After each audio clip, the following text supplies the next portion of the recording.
Yeah, picking up where I left off, this part three, I told y'all, man, it's a lot to go with it. So, like I said, the girl, she ended up, old boy, he trashed out, hood out, and all of that type of thing. And at the end of the day, when my boy came to me talking to me about it, I just told him, I said, man, you gotta understand, man, if if she couldn't see the value in you and didn't want to, recognize the value in you and, what you was bringing to the table, if asked, what do you bring to the table? I feel like he brought what was needed to the table. He brought attention. You know what I'm saying? The man had his own money. He got his own business. He got his own thing going. The other man had more, but, he brought structure, guidance, leadership.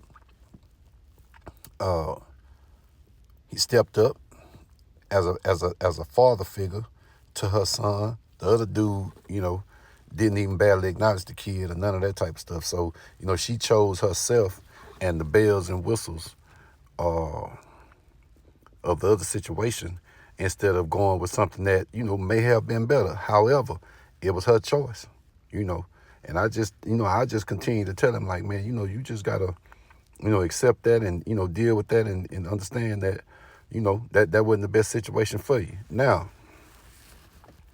why am I talking about this? How am I qualified for this? Who am I? Why do what I'm saying matter? It may not matter, but I'm talking from a place of not experience, because I ain't never experienced nothing like that. I wouldn't dare let nobody play with me like that, because it ain't gonna happen. First of all, I've been getting it out of chick lunch kit since kindergarten. You know what I'm saying? We ain't gonna even play about that. You know what I'm saying? So all the way back from, when New Edition started off and they was calling it popcorn love. Well, before we heard them call it popcorn love, we referred to it as puppy love. Yeah, I had the first Buffy. You know what I'm saying? Before the girl came out with the shots in her back and was calling herself Buffy the Body, I had a Buffy, that was a child Buffy. You know what I'm saying? So I'm just saying that to say I always have, had the best of the best, the top chicks, the finest chicks, the, pretty girls and all of that type of stuff. So fast forward, I'm going to take you from that and take you up to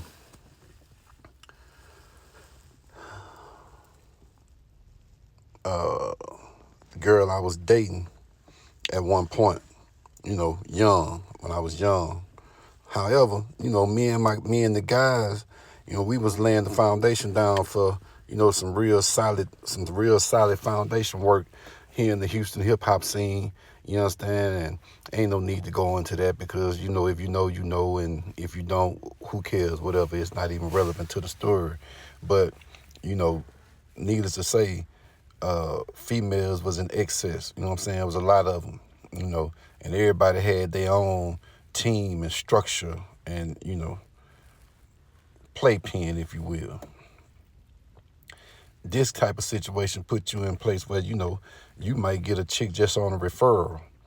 I'm going to go back to the referral.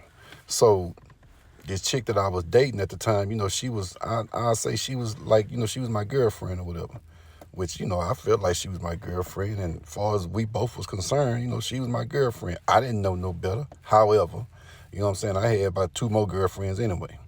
So this one night, we at our house, me, her, and her sister. We all in there laying in the bed, watching TV, listening to music, just having a good time. We was young.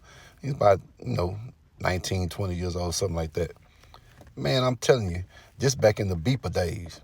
So my beeper go off, and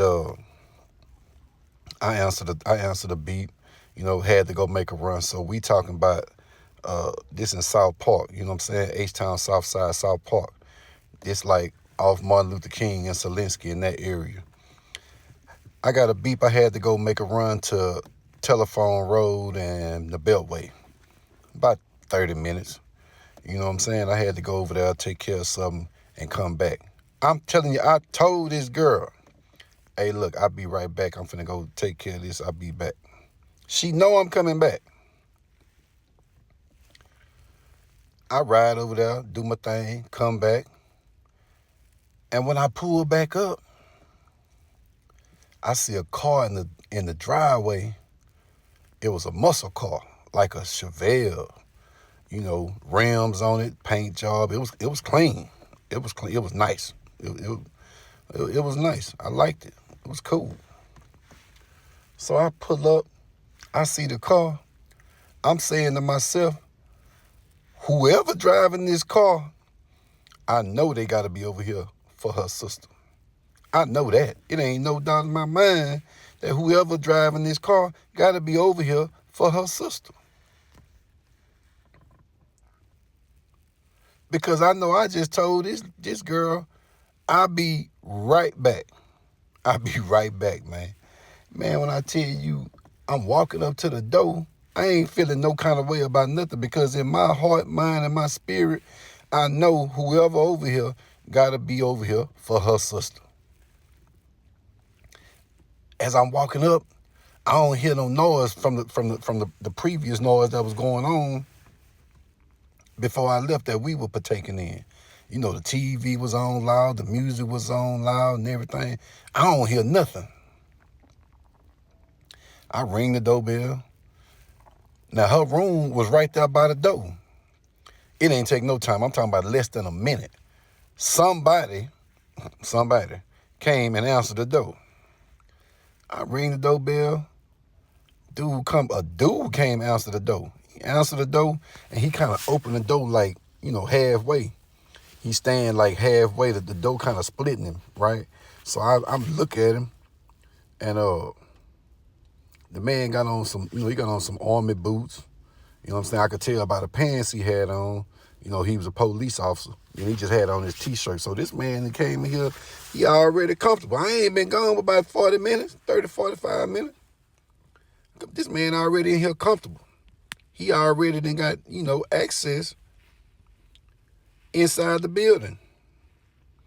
So I asked the man, he answered the door. I look at him.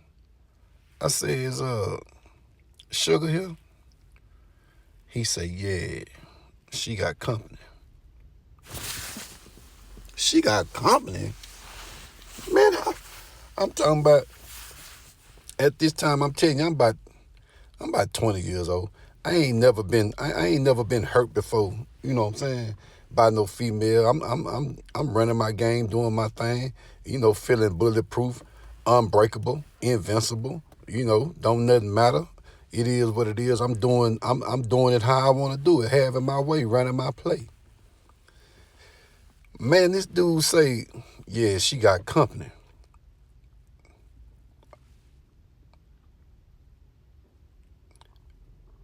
Silence fell on the whole situation.